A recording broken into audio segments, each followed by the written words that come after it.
The Pan-African Parliament, the Conference of Speakers of National and Regional Parliaments taking place from the 31st of July to the 1st of August at the headquarters of the Pan-African Parliament in Midrand, has concluded. Convened under the theme, the role of parliamentary diplomacy in strengthening relations with national and regional parliaments and contributing to the achievement of the objectives of Agenda 2063, the conference brought together speakers and presiding officers of national and regional parliaments, the parliamentary leaders and African Union institutions.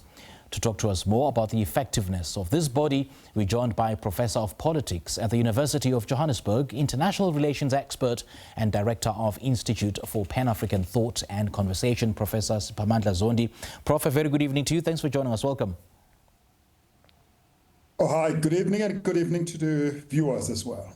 It's an absolute pleasure having you join us for this conversation, Prof. Now, the PAP has been holding conferences of speakers since at least 2011, and each one ends with a communique pledging stronger cooperation and continental solidarity. What is genuinely different this time around under a new bureau that's led by President Fattah Botbig versus what we've heard at the last decade of these gatherings? Yes, indeed, you are right. It is a function of its mandate. Under the current condition, its mandate is advisory. Its mandate is to encourage positive behavior on the African continent, and its tendency is to speak big about things that cannot translate into action. Now, the mandate has not changed, and therefore we are not to expect much change from what we're going to hear this time around. Yesterday and today, you had a lot of really grand ideas about which there is hardly any disagreement, and a lot of Africans would like to see all of these things done to fully harness Africa's potential. But sadly, this parliament does not have the power to enforce whatever opinion it canvasses, however democratic it is. And I went through the International Parliament Journal, which recently described the PAP leadership as inheriting considerable symbolic legitimacy, but still limited operational authority. Is that the honest starting point for this conference? That Africa's parliaments are being asked to coordinate around an institution that still cannot pass binding law? Yes, and there are two fundamental problems about it. Is that at the national level, in most of the continent, parliament are expected to simply rubber stamp what the main leaders, the president, the prime ministers, and the ministers are deciding. They play very little check and balance. They play very little critical role, oversight role. They tend to simply rubber stamp the decisions of the executive. It happens even in countries as big as South Africa, where the same party has been in power for long, and it controls both arms, the executive and the legislature.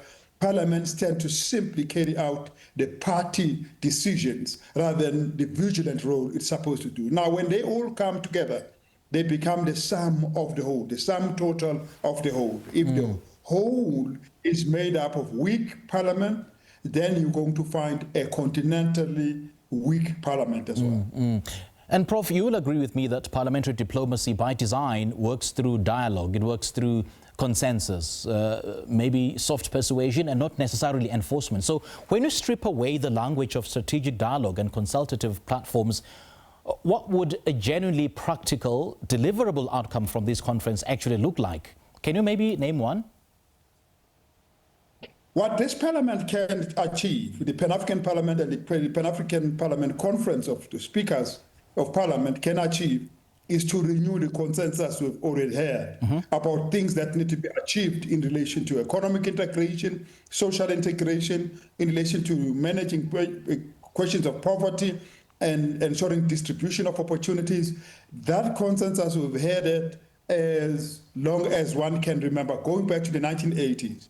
That consensus is what they are able to renew in this particular conference. But without the power to enforce their decision, it remains just that, a good dialogue that reminds us that we agree. So we will all agree, and nothing will move. Because until Parliament has biting teeth, is able to enforce its decision, is able to impose consequences for failure to implement its decision, until it is able to have mechanisms to incentivize or punish, then its consensus will come to nothing, because they really depend purely on the willingness of the executives and the bureaucracies across 55 member states to actually willingly enforce whatever decisions they make. I quite agree with you when you state that, for parliamentary diplomacy to move from dialogue to delivery, it presumably needs teeth, as you've just mentioned.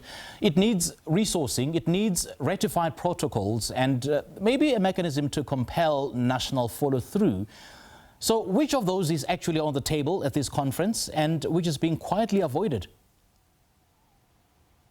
Yeah, at the national level, it is the power that Parliament gets from the Constitution, the national Constitution, that indicates what Parliament can decide on and how the executive and the bureaucracy or the administration need to respond to that. But we don't have that. The Constitutive Act of the African Union does not give Parliament any power to enforce any of its decisions, even if those decisions are supported by 99% of the population of Africa. Think about, for example, great decisions that are being made about we need to now fast-track the implementation of the African Common Free Trade Area, by which we can accrue billions and billions in profit that can be invested in fighting poverty and all that. The idea of a single African air transport market system that was supposed to be integrated, an integrated high-speed train network. Now, Prof, unfortunately, we are out of time.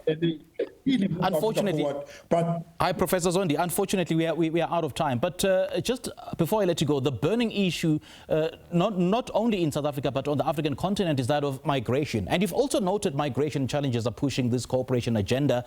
But migration policy in Africa is still overwhelmingly a national sovereign issue. And several states are currently tightening borders unilaterally. So what would stronger legislative cooperation on migration concretely require all the governments on the continent to give up? You pointed out the crux of the issue. Migration is a transnational issue. People move from country to country. But the power and the policy and the legislative mandate for managing it resides with nation state. As a result, then you have this mess that we have right now. The countries that are losing people because of challenges and poverty and mismanagement are not able to manage it and are not willing to manage it. And the countries that are receiving people are running away from failure are also unable to adequately manage it themselves. And now the Pan-African Parliament has long decided that you need a continental approach to this, but again, it gets ignored. It's not going to be listened to even this time. All right, Prof. Zondi, great chatting to you. Thank you so much for your analysis. Yes.